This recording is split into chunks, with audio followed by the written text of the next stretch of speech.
Não há dúvida que invenções como as caravelas e os instrumentos de navegação alteraram profundamente os rumos da humanidade. Já a inserção da perspectiva deu uma nova visão às artes. Duas ideias foram fundamentais para a matemática: a criação do zero e o sistema decimal de numeração. Não seria exagero dizer que o zero nos pôs na Lua e está muito próximo de nos colocar em Marte. Curioso, afinal, todo o avanço tecnológico parece estar assentado em ideias da matemática.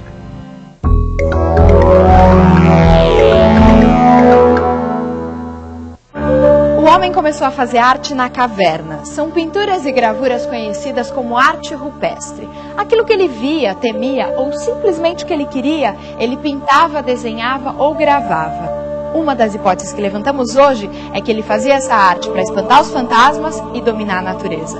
Afinal, é muito mais fácil dominar um animal perigoso num desenho do que na realidade, não é? Hoje, quando não precisamos mais desenhar animais para dominá-los, ainda temos de espantar nossos fantasmas.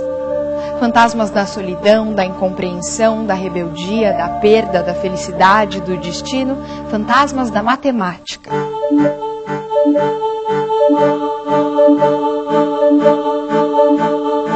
40 mil anos depois, da pintura das cavernas, ainda fazemos arte. Talvez pelo mesmo simples motivo. Fazemos arte porque somos humanos. Talvez a matemática esteja na origem de não só da arte, mas de muitas outras coisas, né? Possivelmente estará. E, quer dizer, também não sei se toda a arte tem a ver com matemática. Uma boa parte da produção tem, né? De alguma maneira tem. Eu poderia citar talvez uma fonte, um trabalho que eu fiz em 92. Para mim, quer dizer, essa peça, sobretudo, ela lida com a questão do número, ou seja, tem aí uma espécie de utopia de materializar talvez o mais abstrato dos conceitos, que é o conceito do número, quer dizer, é tornar plausível essa coisa tão imaterial, né? Esse trabalho, na verdade, ele me acompanha desde primário, ginásio, enfim, escola. E eu fazia como esses desenhos repetitivos, né, que você faz quando a aula está chata ou telefonando. Até que em 76, em Petrópolis, eu estava morando em Petrópolis, eu resolvi fazer isso no espaço. Quer dizer, peguei arame, em vez de desenhar, peguei um pedaço de arame e fui repetindo esse procedimento. E, quer dizer, depois de um certo tempo, eu verifiquei que essa era uma estrutura que, ao mesmo tempo que crescia no plano, ela crescia no espaço também. E, de fato, eu só fui achar alguma coisa diretamente ligada à ideia desse trabalho anos mais tarde, em 90, 91, me caiu na mão um livro do Feigenbaum, esse físico americano. Ele veio chegar a um conceito que hoje é reconhecido, que é o chamado coeficiente de universalidade. Mas justamente o conceito que o Feigenbaum utilizou foi o conceito de cachoeiras de bifurcações, né? Que é um conceito que eu acho muito bonito, assim, e de uma certa maneira tem a ver com esse trabalho. Só cheguei a essa possível explicação bem depois de ter feito.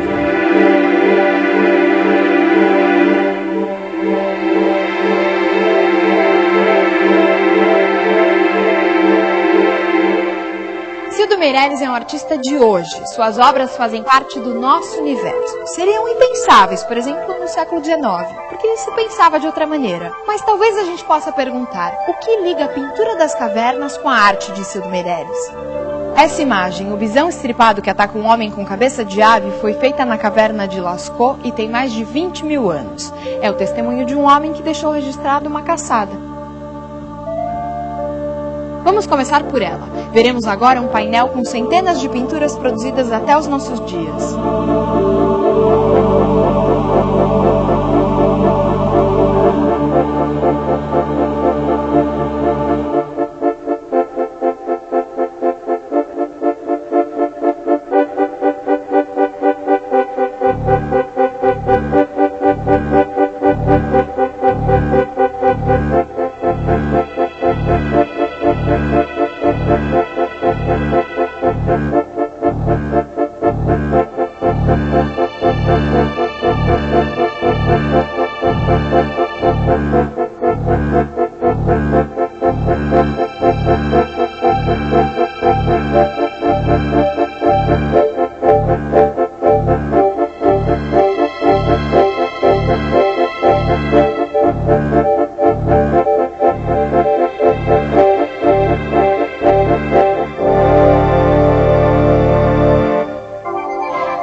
rapidamente, a gente consegue perceber uma evolução no jeito do homem fazer arte. A gente não consegue ver cada pintura, mas consegue captar uma forma que se transforma.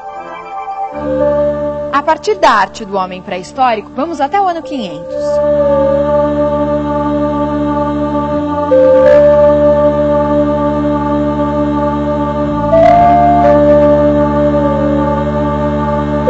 Esse mosaico, A Pesca Milagrosa e a Vocação de São Pedro, está em Ravenna, na Itália.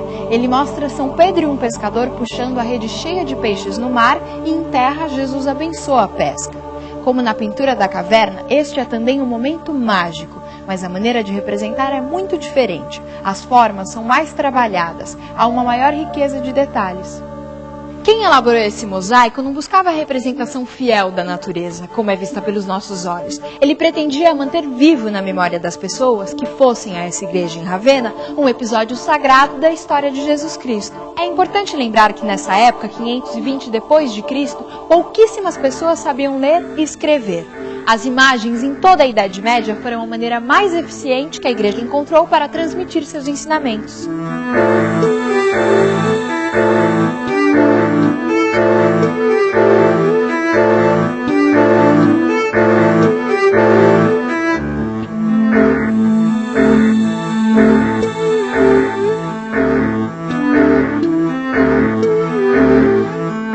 O espaço desse mosaico é quase bidimensional. Para satisfazer as necessidades dessa obra, não foi necessário o uso da perspectiva. Vamos continuar. Vamos avançar mais 900 anos.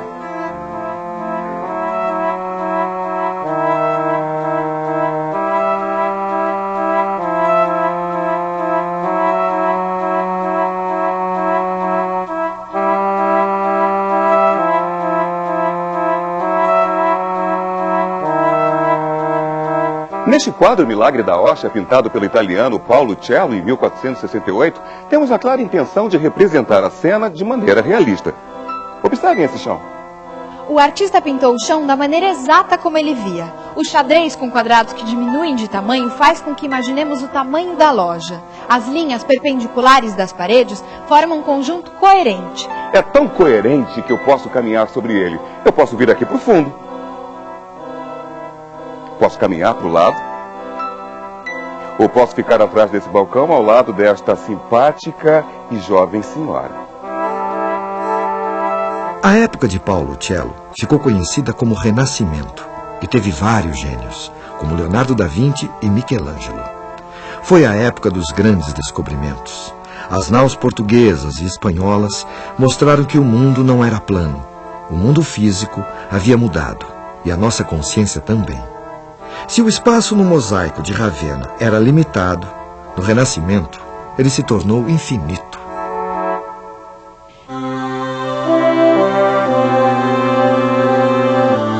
Para isso, a arte buscou o auxílio da matemática, ao incorporar técnicas de geometria utilizadas para representar o espaço físico. Estas técnicas usavam instrumentos de precisão como estes, desenvolvidos cientificamente para o registro fiel da realidade.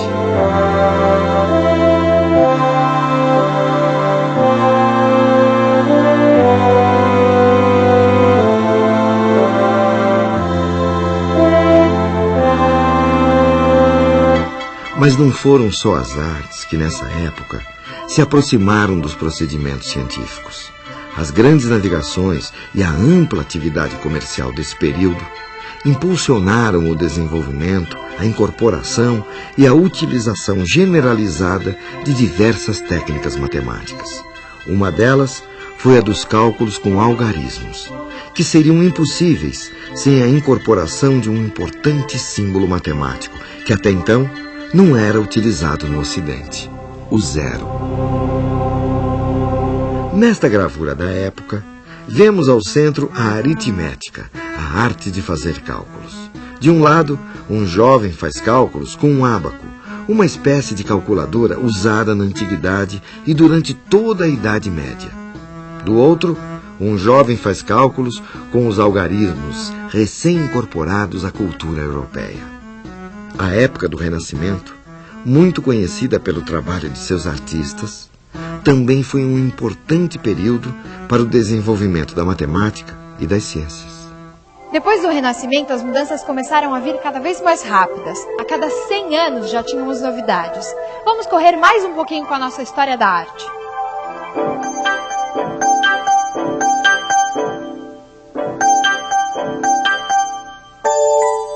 Esse é o quadro As Meninas, de 1656, do pintor espanhol Diego Velázquez.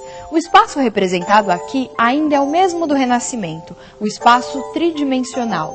Mas temos um jogo de olhares, onde o pintor tanto pode ser alguém para quem as pessoas pintadas olham, quanto pode ser aquele senhor, com um pincel na mão. E se for assim, para quem todos eles olham? Para mim? Para você? Se todos nós estamos olhando para você, talvez o pintor, quer dizer, o artista, seja você. E se você é o artista, quem pintou esta obra? Isso deixa a gente confuso e essa ideia de arte em um minuto me deixou fora do tempo. Mas, enfim, se você é o artista, o que é arte? Arte, para mim, é tudo. Qualquer coisa que foi criada, escrita, pintada, pensada, pode ser considerado arte. A arte é a expressão da alma, a expressão do ser humano sobre o planeta, né? Porque a arte é tudo que expressa emoção. Se existe emoção, existe arte, e ela pode ser expressa de qualquer forma, falando, gesticulando, sorrindo, brincando, de qualquer maneira. Para mim, é a melhor coisa do mundo. É o que eu gosto, é o que eu vejo no mundo, eu só vejo o mundo através da arte. Tudo que está acontecendo na civilização naquele determinado momento é expresso na arte, por isso que existem vários tipos de arte. É impossível chegarmos a uma definição exata do que é arte, mas é certo que existem artistas e seus trabalhos buscam, em geral, o que chamamos de sensação estética. Suas obras buscam tocar o coração dos que veem, emocionar, causar estranhamento, levar à reflexão. A maneira que eles encontram para isso varia em cada época. Todo mundo mudam as formas de expressão. E isso não acontece apenas nas artes, mas em todas as formas de conhecimento.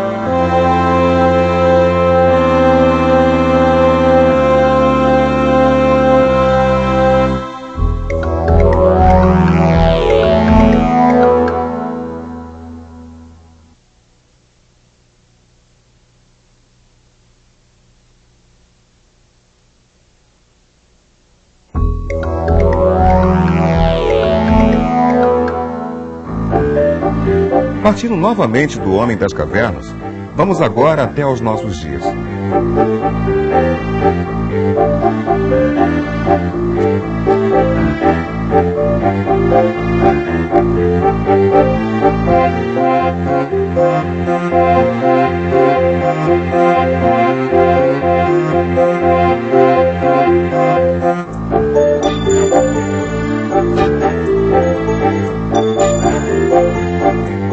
Veja só, aqui não há jogo de olhares e nem é possível caminhar no quadro.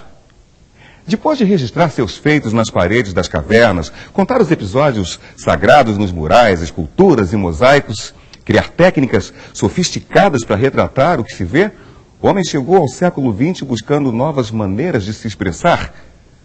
A essa altura, já está claro que a arte está em constante movimento. Mas e a matemática? Será que a matemática também muda com o passar dos anos? Vejamos, algumas aves e insetos possuem o que chamamos de senso numérico. Dentre os mamíferos, somente os homens também o possuem. É isto que lhes permite olhar uma coleção e dizer instantaneamente: são 3 filhotes, 2 árvores, 3 pedras ou 4 cavalos. O senso numérico lhes permite apenas isso, precisar pequenas quantidades. Se as aves utilizam o senso numérico apenas para reconhecer, por exemplo, se um de seus filhotes desapareceu do ninho, o homem foi além. Desenvolveu um atributo bem mais eficaz: a contagem.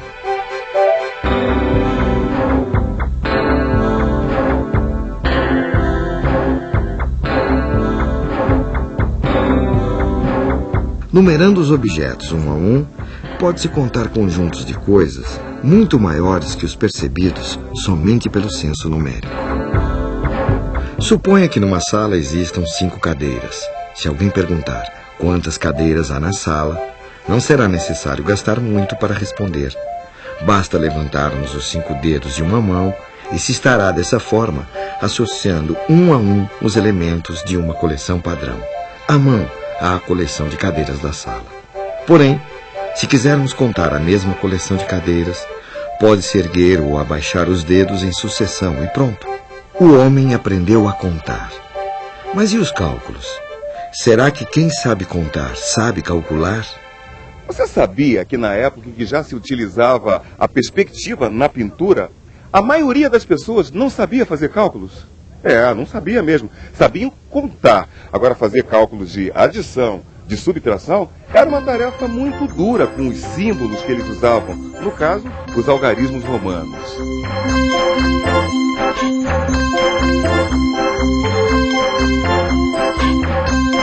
Veja só, hoje em dia ensinamos as crianças a somar, subtrair, dividir e multiplicar com a maior naturalidade. Há 400 anos atrás, a maioria dos homens que necessitavam fazer operações matemáticas, mesmo as mais elementares, recorriam aos ábacos. Alguns ábacos eram feitos com sulcos na areia. Mais tarde, se tornaram tábuas de madeira, divididas em colunas ou pequenas varetas, com pedrinhas furadas. Se quisermos somar 234 com 183, podemos utilizar o ábaco da seguinte forma: 4 unidades, 3 dezenas e 2 centenas. Ou seja, colocamos o 4 na primeira coluna, 3 na segunda e 2 na terceira. Agora, adicionando 3 unidades, 8 dezenas e 1 centena ao nosso ábaco, qual o resultado? Primeiro, colocamos o 3 na primeira coluna, o 8 na segunda e o 1 na terceira. E contamos quantas pedrinhas temos em cada coluna. Na primeira coluna temos 7 pedrinhas, na segunda 11 pedrinhas e na terceira 3 pedrinhas. É fácil perceber que 10 pedrinhas numa coluna equivalem a 1 pedrinha na coluna mais à esquerda. É o popular vai 1 que as crianças aprendem nas escolas. Temos então o resultado da nossa soma feita no ábaco: 7 na primeira coluna, 1 na segunda e 4 na terceira. 417. Lá na Roma Antiga, pessoas que sabiam fazer conta o faziam com o uso do ábaco e usavam os algarismos para registrar os valores. Você quer saber de uma coisa? Muito do que a gente acha natural hoje, algumas civilizações sequer imaginaram existir. Qual foi a maior invenção do homem? O computador, né? A televisão. Penicilina, não? Eu acho que o foguete. O telefone. O avião, né? A melhor invenção do homem. A roda. Tem uma coisa que você não pensou. O zero. O zero do nosso sistema de numeração. O zero funciona como um guardador de lugar e indica a ausência de valor numa certa ordem. Dá uma olhada nessa frase encontrada num livro árabe do século X. Sempre que não houver uma quantidade para representar as dezenas, ponha um pequeno círculo para guardar o lugar. Veja só, é impossível diferenciar o 43 do 403, do 430 ou do 4030. Sem o zero, o registro dessas quantidades diferentes é sempre 43. Assim, tudo leva a crer que a descoberta do zero foi uma espécie de acidente, causado pela tentativa de registrar o resultado de algumas operações feitas com o ábaco. A ausência de pedrinhas no ábaco deve ter sugerido a algum matemático antigo a ideia do zero. Muitos resultados não apresentavam pedrinhas, números para serem registrados.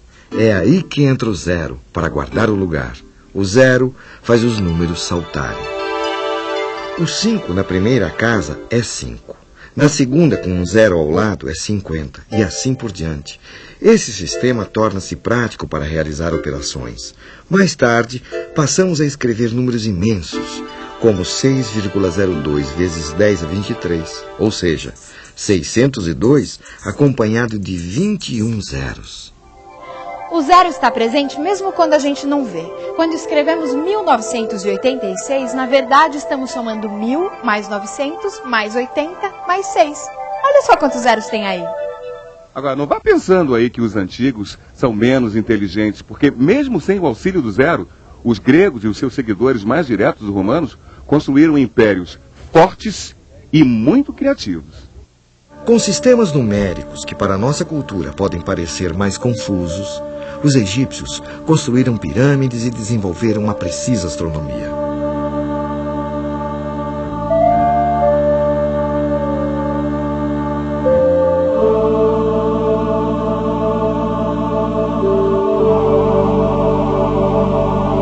mesma forma, as civilizações pré-colombianas exibiram uma extraordinária cultura, foram grandes construtores e notáveis calculistas.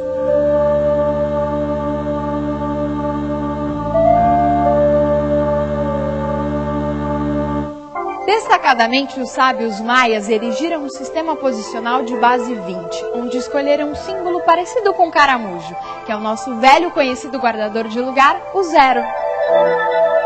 Se eu precisasse contar os livros de uma estante, eu poderia fazer assim. Pequenos riscos, deslocar pedras ou contas. Estaria usando o ábaco. Foi difícil. Quase 7 séculos foram necessários para que vencessem a briga os algoristas. Em vez de criar contas com ábaco, como faziam os abacistas, eu posso fazer usando algoritmos, técnicas de cálculo. Isso deu ao homem uma liberdade extraordinária. Aquilo que era difícil para os adultos instruídos, hoje é papel de uma criança nos primeiros anos escolares. Foi muito importante. Cresceram as ideias nas artes e na matemática. O homem ficou livre para operar melhor. Thank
you.